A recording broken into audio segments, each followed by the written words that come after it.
ارکان جماعت کا کسی بات یا نظم کے فیصلے پر نظم سے اختلاف کی وجہ سے غیر فعالیت کا شکار ہونا اور کسی سطح کے اجتماعات میں شرکت نہ کرنا آپ کی نظر میں مجموعی طور پر جماعت کے کام کے لیے نقصان دہ ثابت ہو رہا ہے؟ بعض دفعہ تو فائدہ مند ہوتا ہے.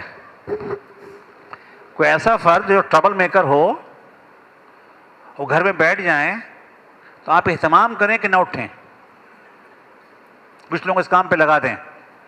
ہو سکتا ہے کہ وہ ایکٹیو ہوں گے تو اور لوگوں کو بگاڑیں گے. اچھا مجھے نہیں پتا کس کے پس منظر میں ہے سوال بھائی, میں اس پس منظر سے آزاد ہو کے کہہ رہا ہوں.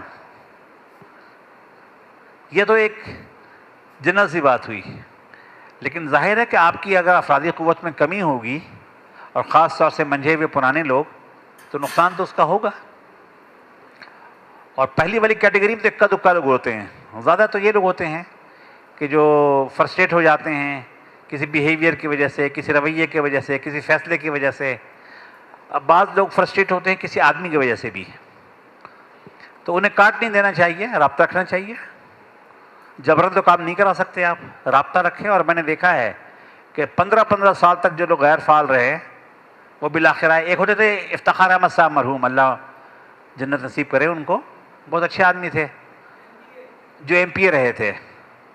ہم نے تو پہلے کا دور نہیں دیکھا ان کا, وہ بھی کسی اسی طرح کی صورتحال میں گھر بیٹھ گئے تھے لمبے, ہم نے بیٹھے ہی بھی دیکھا ان کو.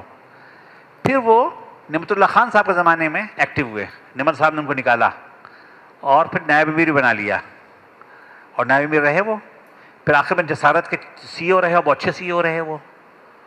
اور بہت, تو اس سے مجھے سمجھ میں بات آئی کہ اگر کوئی 10 سال 12 سال 15 سال گھر میں بیٹھا ہوا بھی ہے اور اس نے اپنا نظریہ تبدیل نہیں کیا ہے, دین سے نہیں پھرا ہے, برائیاں نہیں اختیار کر لی ہیں, میرا رابطہ ہے, تو ایک دن وہ رابطہ کام آئے گا. رابطہ رکھیے.